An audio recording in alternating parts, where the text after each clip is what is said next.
Hey, we are back. It's the final week of Cybersecurity Awareness Month. And so we are wrapping things up with a bang. Thank you so much for joining us for GPS Live for October 27th.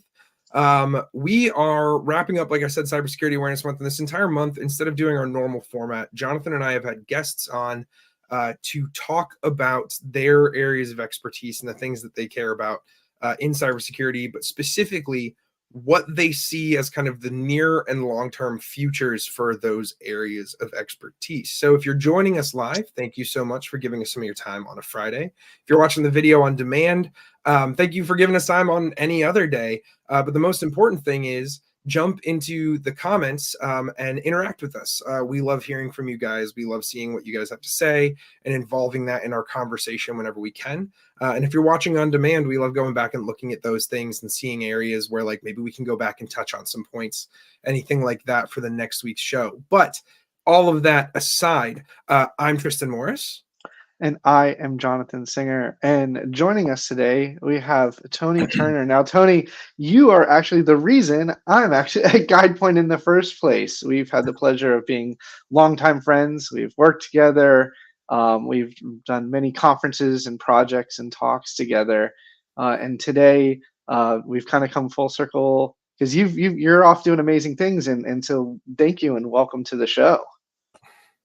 Thanks for having me on, John, and you too, Tristan. I really appreciate it. It is kind of coming full circle, being here with you, and after what's it been close to? It must have been close to 10 years by now, or I just hit 10 years. Yeah. I think I was GuidePoint employee 20 or so, way back in the day. So early days of GuidePoint, much different than the company is now. And just seeing the way that you have succeeded and grown over time, John, is just nothing short of you. So, what about me, Tony? What about the way I've succeeded? What about you don't have history, Tristan, so I would love to be able to say amazing things about you, but I am nothing if not authentic. So 10 years from now we'll touch base on another another new podcast. But Tony, you've gone off in some great directions, and we kind of have you on this week because you are, in my opinion, like a de facto expert in something that is kind of important to all of us, right? It's that critical infrastructure, things that we take advantage of every day, right? Before you answer that question, Tony, I have something very important we do have to say. Let's do it. Which is that the views and opinions expressed by the hosts of this live stream, including Jonathan, myself, and Tony, are not necessarily reflective of the official opinions of GuidePoint Security or of anywhere that Tony is working. We are just a couple of guys talking about cybersecurity stuff and having fun.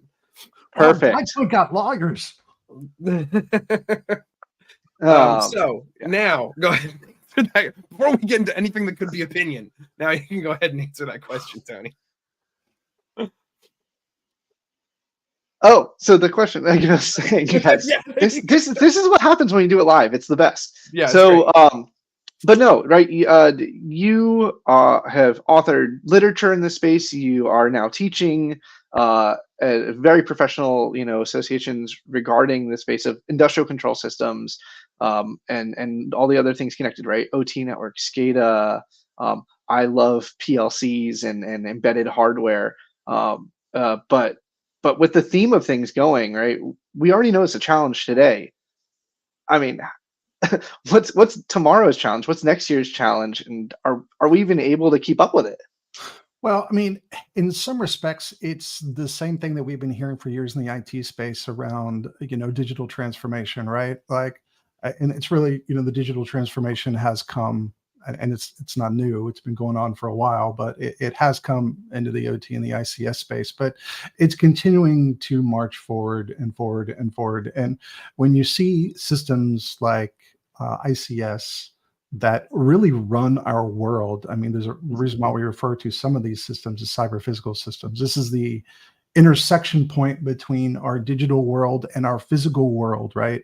It's no longer my bank got hacked and I lost all my money. Well, that's bad. But what about if something got hacked and there was some sort of physical impact? Like, it's literally the intersections that control our streets, right? Like, even stuff controls our streets, the railroad, traffic signals, the airfield lighting at the Power, airport that water. causes your plane to land safely, water infrastructure, power infrastructure, all of these things.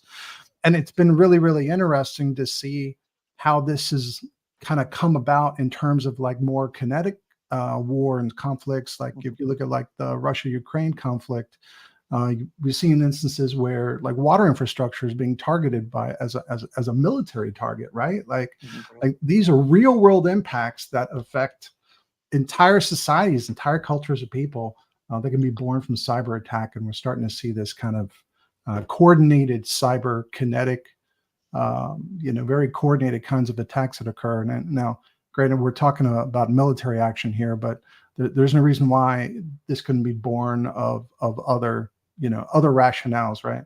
But if we look and kind of see how this goes further, like right now, I think the folks that are most well positioned to respond to these kinds of things are the folks that can still run in a manual mode, right? Like if we get ransomwared and we can still run in a manual state for a little bit to not shut down operations, to keep the power flowing, even if systems get taken offline, then we're in a pretty good shape. But when we have an over-reliance on these digital systems and they get compromised or completely shut down due to these kinds of attacks, like what do we do then? And that problem's only going to get worse over time. I mean, running manual is it's a nice thought, right? And it's certainly what we need to do in the most critical situations. But that's becoming much more difficult to do as time goes on. Yeah, it definitely reminds me of like when you have to go to pen and paper mode, right? If you're doing any kind of transactional business. So, oh no, we can't, do orders anymore. You have to call in the credit card number and then write it down. But you're talking at a completely different scale where it's no longer a motor controlling a valve. Somebody has to run up to a mechanism and turn it by hand, or flip a giant physical switch of some sort just to keep it going. What are you going to do if you have a system that's going to explode because it's overheating and you have no means to physically engage a coolant valve or some sort of other mechanism to cool that system, and you're relying on a computer to do that, and the computer is not behaving the way that you would like it to do? Right now I have a overpressure or an overheat event that I have no ability to influence. So what we've been doing with the rest of Cybersecurity Awareness Month in our other content, right, is like taking these kinds of issues and picturing 100 years into the future. What do these problems look like if they're not solved and dealt with properly now? But there's been a couple actually things that I'm almost knitting together in my head from this month and from previous stuff that we've done, that I feel like all mesh into this really well. So like one of the things is we've talked about like over reliance on automation, and knowing when automation is properly implemented and putting guardrails around it to make sure it doesn't go off the rails and do things that you don't want it to do before you have a chance to react. Another issue that we've talked about in Cybersecurity Awareness Month has been solving the cybersecurity skills gap, right, and getting enough people around that.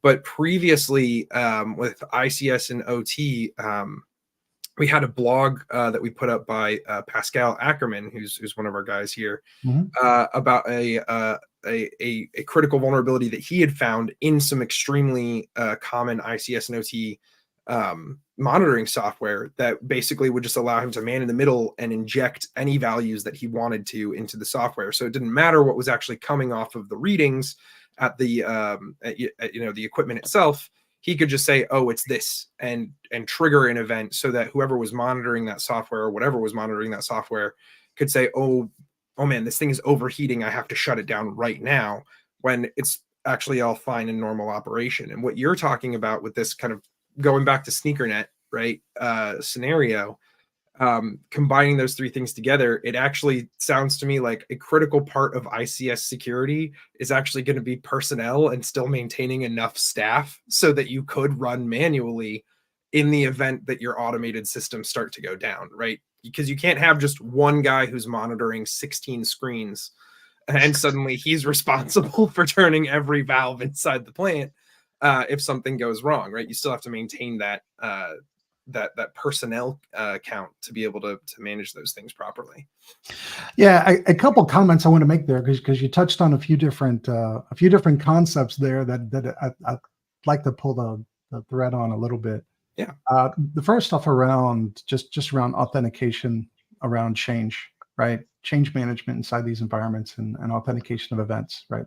There's very little authentication inside these systems. So the concept where we need to validate that a change was an appropriate change, right? I could change a value, right? Like that's honestly that's pretty typical. That's not an unusual thing. The fact that Pascal found some stuff that did this, absolutely great work. We need more visibility on this, but quite frankly, this is status quo. Like this is normal. This is standard operations especially for more legacy systems, right? But that's the other thing that you have to keep in mind when thinking about the issues in ICS. Like we can make insane advances in product security, and we're starting to see a lot of this with a lot of the secure by design motions that are coming out of Department of Energy, they're coming out of CISA. It's great to see this forward momentum, but the fact remains most of these systems are going to be in place. Like systems commissioned today will probably still be there 30 years from now, right? These systems are in place for a very, very long time. So when we don't get security right in the implementation of a system, well, we're kind of just dealing with a big fat security mess for decades. It's not like a standard IT hardware refresh cycle of 3 to 5 years, right? We're talking 30 to 50-year refresh cycles, right? So it's a lot easier to get things wrong, and our requirements change over time. Like again, the digital transformation of systems and other changes that happen. The system doesn't really change that much, but the requirements do, and how we use the system changes dramatically. You mentioned people. That's a really interesting. That's a really interesting point. That again, and I keep on drawing parallels back to IT because I think by and large, IT, OT, IT, ICS, whatever, they tend to be very kind of siloed, separated functions, and sometimes you may suffer from some internal political challenge inside an organization where it's like, well, this is the way we do things. No, this is the way we do things, and we can't like gain consensus, right? And that's absolutely the case. But think about cloud, right? Think about what cloud changed for us from a human understanding of the way technology works inside of our environment. If you look back 20 years ago, like your old Unix graybeards knew how everything worked inside your company, like everything. Right. Now there's this massive amount of abstraction of understanding of things due to cloud, due to mobile, due to a lot of other technologies that have introduced a lot of complexity into our environment. Now, what does that mean for ICS? Well, now, not only do we have some additional complexity that's coming into digitizing these systems, but we're also seeing kind of this generational effect where the guys that knew how all these systems were engineered and built 20 years ago are retiring, right? They're moving out the door. We have the massive skills gap that we're starting to see. And if you look at the way that systems are designed and engineered today, it's almost more like if you look 20, 30 years ago, it was more intentional. What I mean by that was I have a system, it needs to do this exact thing. I'm probably building a more custom system, right? Today, the pieces just fit together, right? It's more Lego mode today, right? We've seen unification of a lot of the protocols and standards, which is great because it means that there's not as much complexity from that standpoint, but there's a lot more piece parts, right? Which accomplishes a couple different things. One, it does reduce the barrier for the attacker, right? Because now the OPSEC that goes into building and engineering these systems, right? It used to be we had a little bit of security by obscurity going on and folks that wanted to attack critical infrastructure. Now it's much more obvious, like how we're running things. I mean, I can see, I see this monitoring system up on Shodan. I know what they're running. It's, I can track the protocols, right? Like we have pretty good visibility of this stuff. In a lot of ways, it's getting much easier to attack these environments, right? Right. all this kind of factors into kind of our new threat landscape of what this all what this all looks like. But again, when you have this generational gap that's occurring, it's like, okay, now we have these kind of Lego pieces that we can put together. I don't think we're really engineering systems the way that we used to. In some respects, I'm seeing facilities that are stood up where it's like we threw a bunch of crap together and it works because we're relying on like vendor sheets, right? Spec sheets, and hey, Right.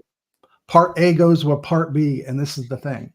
Where the custom stuff a lot of times is coming in is more the logic, right? Like, so I can provision a system that's product A plus product B plus product C. It all pretty much works together. The vendors tell me it does. But most of my risk and a lot of my complexity has to do in the systems integrator work, not in the product, right? So it's that complexity that comes into, okay, how am I actually using this system? What custom logic am I programming on that PLC? Because that's really what drives the process automation inside these environments is that logic. So there's a couple things here, and I think some of our viewers will definitely benefit from this. And we were kind of chit-chatting before the show as part of our production notes is, ICS, SCADA, OT networks. This isn't, and you hinted on a little bit, these protocols, some of them are legacy, they're just different, right? What are some of like the major challenges or hurdles that you see that's kind of part of that skills gap missing? Like, you can't just go get, your Net Plus and your CCNA and get to work on this stuff. What are some of those major differences and challenges you see in approaching these types of systems versus any other Windows, Linux, Mac environment? Like, yeah. It's a lot of it's still also kind of mind-boggling to me too. Well, I would say the two things that jump out at me, number one, the consequences of failure are much higher, right? Like if I cause if I'm a brand new IT worker, and I fat finger DNS, right? Like I can cause a DNS problem. Okay, well, maybe my website's unreachable until someone figures it out, right? Like, or maybe I don't know. Like, the impacts are less, right? Like, I'm not saying it's not a big deal. I mean, especially when we're talking financial losses for a company. Like, if you fat finger the DNS for the Amazon online shopping experience, like you're probably hemorrhaging millions of dollars, right? That's probably not a good thing either, right? But you're probably not in a situation where people are dying, right? So the consequences of failure is one piece that drives a lot of that. The other thing I think that you run into is you have more stakeholders with highly specialized but different skill sets to bring to the table, right? And what I mean by that is in your typical plant, you may have a need to have on-site professional engineers, mechanical engineers, automation engineers, electrical engineers that understand how this stuff works, where they're actively working on the system. They're actively, decisions are getting made where we're doing a thing, responding to a thing. If you look at your typical IT system, that deep tech engineering knowledge happens at the creation of a product, but typically not once the product has been installed, right? Like, do you really need to have an electrical or computer engineer to tell you how to swap a motherboard on your server? No, it's a field replaceable component. Like, you call up your vendor that sold the server, and you do your RMA, or maybe you get them to ship you a motherboard and you swap it out yourself. It's not a big deal, right? You mostly have an IT skill set, right, that is addressing this.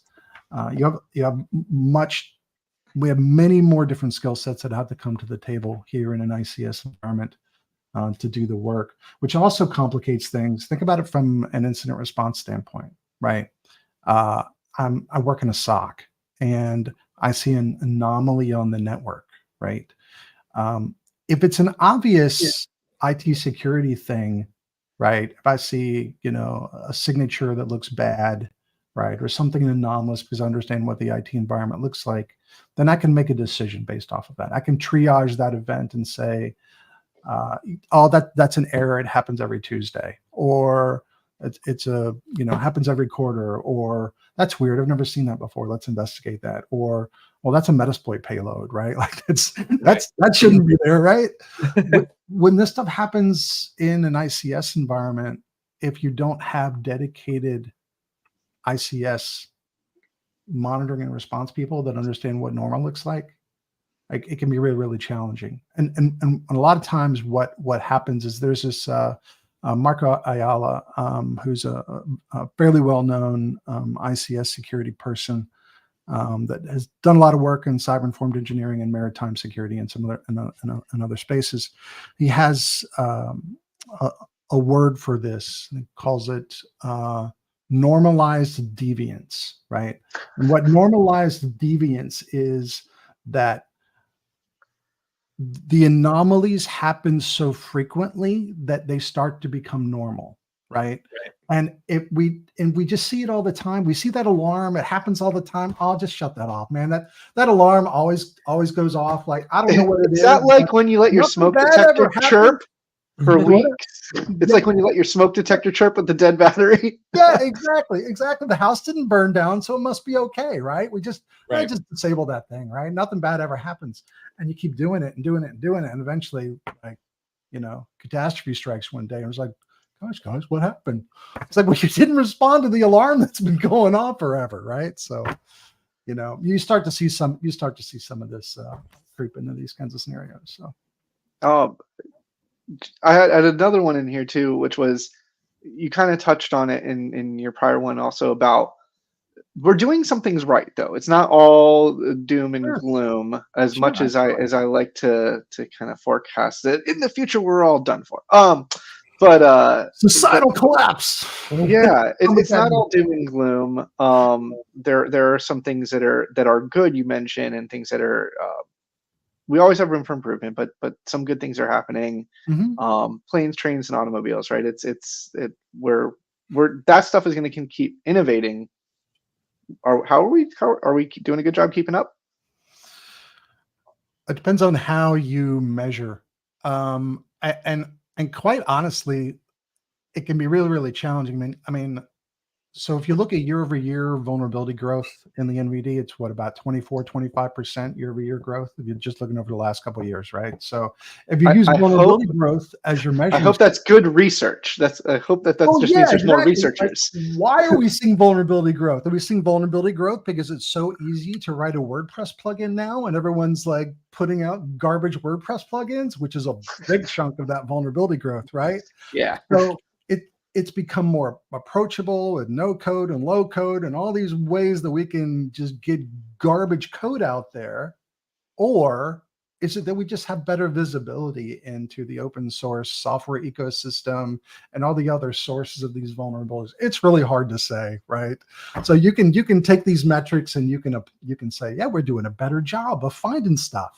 Or you can take these metrics and say, wow, we're doing a really terrible job at securing stuff, right? So take your pick, but yeah. So I know that you've got a kind of time sensitive lock here for the end of the show, Tony. So what I wanted to ask about was, like I mentioned earlier, we've been doing that very future looking stuff for Cybersecurity Awareness Month this year. That kind of like 100-year view, but I think what's really important for our viewers, right, is like the next like 1, 3, and 5 years, right? With ICS and OT and security, like what do you see being the major steps that people need to be paying attention to and taking in that 1, 3, and 5 year term? So I think the most important thing that we can do collectively as an industry is stop applying band-aids everywhere. And what I mean by that is, I think as an industry, we tend to treat the symptom as opposed to the cause, meaning we have a pain point, right? And somebody sells a thing that resolves that pain point. So we go buy the thing and we implement the thing and we hope that our pain goes away, right? But I don't think as an industry we're spending enough time thinking about, why did that pain point occur in the first place? What are the meta issues that we can tackle that prevents all this downstream nonsense we're dealing with? And not only is it ineffective from a cost standpoint, it's ineffective from a human capital and management standpoint, right? Like one of the things that, and I learned this actually when I was at GuidePoint, right? Like, so I was one of the people that stood up the security architecture deliverable at GuidePoint when I was there. And one of our biggest takeaways was that it wasn't about the best of breed solutions that you had inside your environment. It was about effective use of them, right? It was about the human capital required to manage the technology inside your environment to achieve good security outcomes, right? And so we have to think about more efficient ways to use what we have. And I think this is going to necessitate a shift towards a more human-centric view of managing security programs. And I think it necessitates a requirement that we all think about the root cause. And that's really what this whole secure by design movement is about, is getting companies to take ownership of security and security failure. Now, granted, CISA's efforts are mostly focused on product vendors.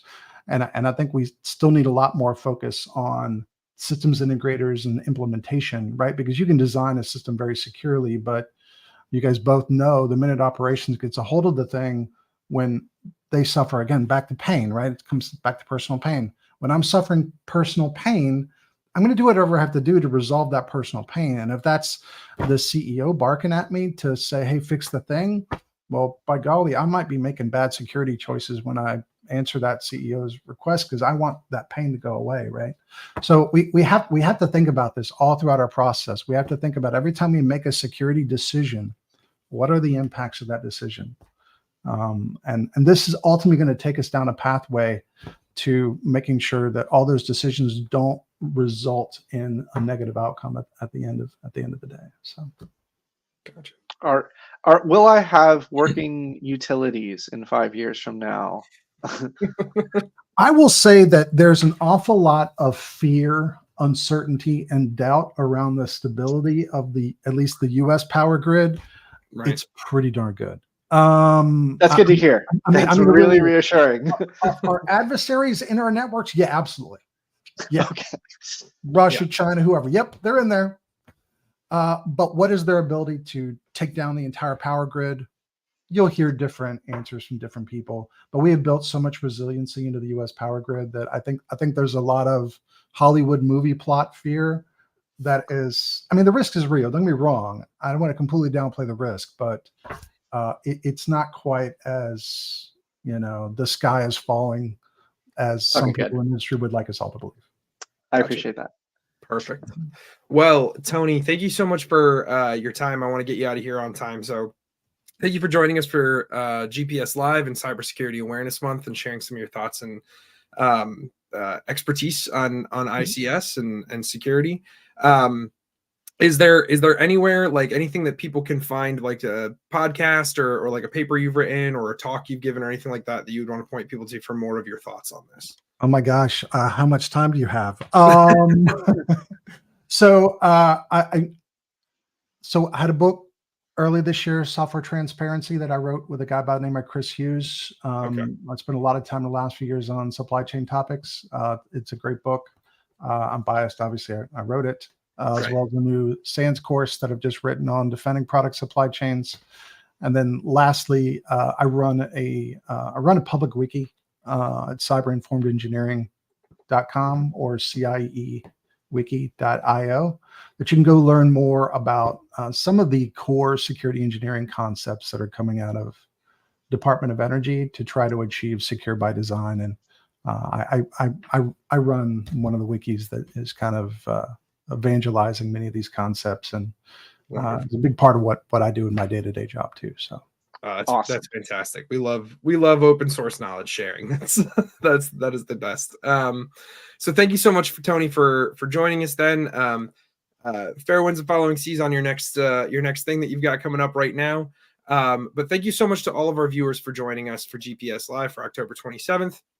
Until next week, I have and will continue to be Tristan Morris, and I am Jonathan Singer. And you can go find Tony at CIE.io and Cyber Informed Engineering and his book and all of those things. And Tony, any And on one LinkedIn final and- last? LinkedIn. I'm prolific on LinkedIn. I'm really There you easy go. to find. All right. Awesome. Well, thank you so much. And we will catch you all next time.